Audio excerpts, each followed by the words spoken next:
인간관계의 문제는 서로를 당신이라는 인격이 아니라 그것으로 대하는 데서 비롯됩니다. 서로를 나의 유익과 만족으로 이용할 대상, 내가 지배하고 컨트롤하는 대상으로 대하는 데서 갈등과 다툼, 분쟁이 일어나지요.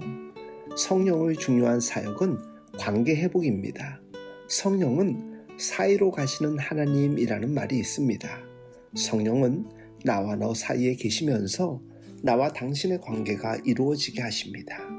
그런데 우리의 삶을 돌아보면 성령을 따라 서로를 당신으로 대하는 방식이 존재하는 반면 여전히 육신을 따라 서로를 그것으로 대하는 방식이 충돌합니다. 교회에서 교인들을 당신이 아니라 그것으로 대할 위험이 가장 큰 사람이 바로 목사입니다. 저 스스로도 나라는 사실을 뼈아프게 인식합니다.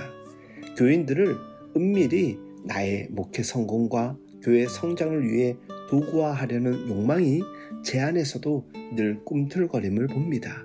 그게 목회하는 저에게 가장 큰 절제와 고민이지요. 개척을 앞두고 마음이 무너지는 아픔이 있었습니다. 저는 교육전도사로 7년, 담임 목회자로 7년, 부담임 목회자 6년, 후임 목회자로 1년 2개월을 보낸 후 오랜 시간 꿈꾸던 개척을 준비하기 위해 6개월의 휴직기를 가졌습니다. 2019년 초 개척을 준비 시작하며 이전에 섬기던 목사님 한 분을 찾아 뵈었는데 저에게 이런 말씀을 하셨습니다. 제가 떠난 후 저로 인해 본인이나 교회적으로 큰 어려움이 있었다는 내용이었습니다. 그분 말씀은 정 목사가 담당하던 교구와 담당 파트에서 소위 가진 자 중심으로 챙기는 목회를 해서 그 뒤로 말이 많았었어. 그거 수습하는데 내가 참 곤란하고 어려웠어.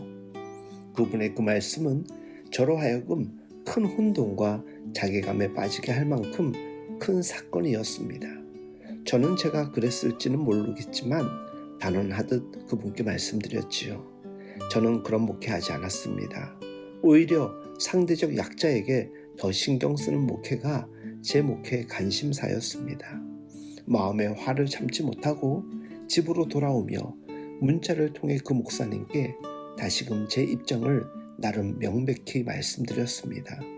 지금 생각하면 꼭 그렇게까지 문자를 했어야 했나 싶을 정도로 제가 못났었습니다.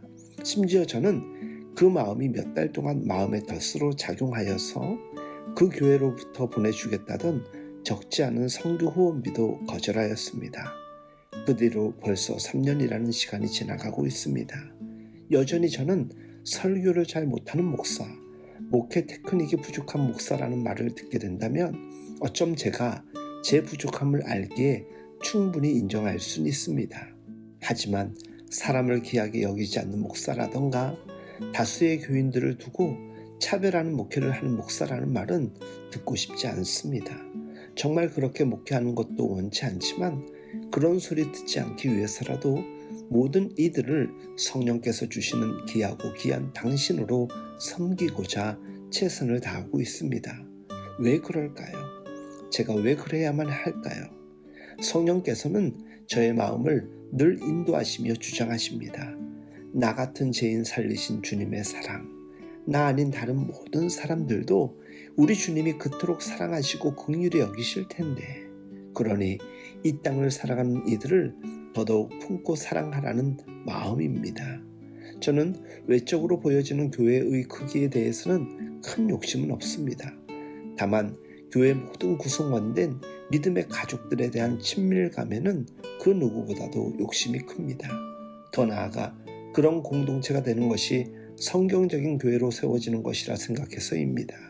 그런 소원 자체는 선한 것이기에 교인들과 함께 그 꿈을 이뤄가고 싶을 뿐이지 그 비전을 실현해주는 도구로 교인들을 대하고 바라보는 경향에는 동의하지 않습니다. 그 역할을 잘해주는 교인들은 감사하지만 그렇지 못한 이들에 대한 정죄나 부정은 없습니다. 주 안에서 사랑하는 여러분, 성령이 원하시는 인간관계는 조건 없이 사랑하고 섬겨야 할 당신으로 대하는 것입니다. 결코 쉽지 않지만 그래서 더더욱 우리 안에는 끊임없는 싸움이 일어납니다. 더욱 사랑하십시다. 더욱 귀하고 귀하게 서로를 그것이 아닌 당신으로 섬깁시다.